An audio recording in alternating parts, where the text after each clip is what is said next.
এই যত আসে তো যে কোনো সমস্যায় আমরা পাশে থাকবো, এই নামই একত্রিত ভাবে বসবাস করার নামই সমাজ। তো আমি আজকে দাঁড়াইছি সেটা হচ্ছে যে আমাদের সবাই তো মুয়াজ্জিন সাহেব দীর্ঘদিন থেকে আমাদের এই মসজিদে ইমামতি করতেছে, মুয়াজ্জিনগিরি করতেছে, 5 ওয়াক্ত আযান দিচ্ছে। আমি গত 2 সপ্তাহ আগে মসজিদে দাঁড়ায় বলছিলাম যে তার ওয়াইফ হচ্ছে অসুস্থ, স্ট্রোক করছে।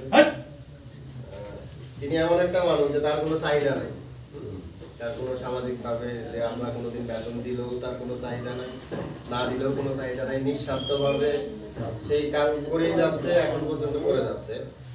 সমাজবাসী হিসাবে আমাদের কিছু দায়বদ্ধতা আছে, সমাজবাসী হিসাবে আমাদের কিছু দায়বদ্ধতা আছে, আমাদের উচিত যে তার পাশে দাঁড়ানো।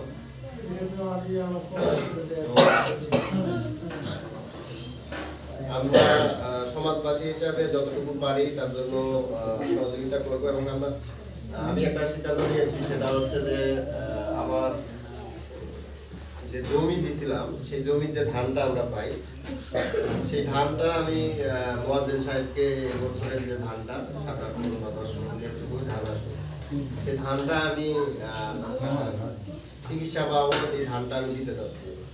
আর কোনো আপত্তি আছে? না না বলতেছি, মানে যেহেতু একটা সামাজিক বিষয়, আমি অবশ্যই চাই যে সমাজবাসী হিসাবে আমাদের মানে কিছু দায়বদ্ধতা থেকে একে অপরের পাশে দাঁড়ানো।